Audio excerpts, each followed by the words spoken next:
Dans les collines rougeoyantes de la savane, non loin de l'immense baobab sacré que l'on disait être le premier arbre planté par les dieux eux-mêmes, se trouvait le village d'Ngoloma.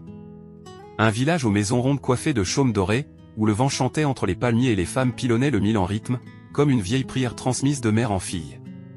C'est là que vivait Azira, une jeune femme à la peau couleur de terre fertile, aux yeux profonds comme les puits anciens. On disait qu'elle était née un soir de pleine lune, alors que les tambours battaient pour honorer les ancêtres, et que sa mère avait murmuré, « Elle portera la lumière dans l'ombre ». Azira avait épousé Kemo, un forgeron courageux et respecté. Ensemble, ils bâtirent une vie simple mais heureuse. Les enfants tardant à venir, les anciens du village commencèrent à murmurer que la bénédiction des dieux s'était détournée d'elle. Kemo, rongé par ces murmures et par la pression de sa propre lignée, finit par partir un matin sans dire un mot, la laissant seule sous le manguier de leur cour, le regard perdu dans le vide. Abandonnée, rejetée, Azira devint l'objet des rumeurs. On ne lui adressait plus la parole, sauf pour lui vendre à prix fort les ignames au marché. Mais elle ne baissa jamais les yeux. Elle travaillait la terre, soignait les malades avec les plantes que sa grand-mère lui avait apprises, et offrait son sourire comme une braise persistante dans l'ombre. Les saisons passèrent. Un jour, le roi du royaume voisin mourut subitement, sans héritier.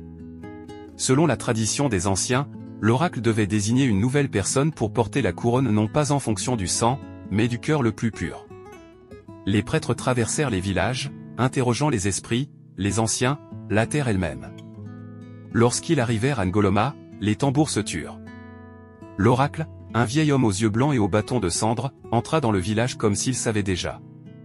Il s'arrêta devant Azira, accroupi dans son jardin, les mains pleines de terre et d'amour silencieux.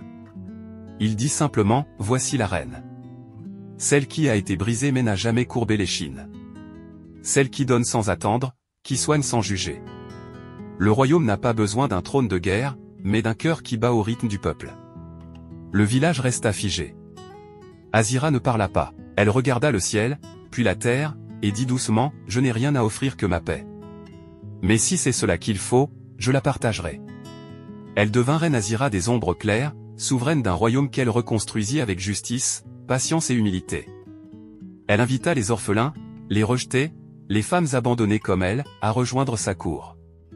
Elle planta des arbres fruitiers dans les places publiques et fit graver cette phrase dans la pierre du palais, « Ce que le monde rejette, les dieux élèvent. » Comme leçon de vie, nous devons retenir que, dans la douleur, certaines âmes apprennent à briller sans bruit. Ce que l'on croit être une fin peut être un commencement silencieux. Ne méprise jamais celui ou celle que la vie a blessé, c'est parfois dans l'abandon que naissent les véritables rois et reines.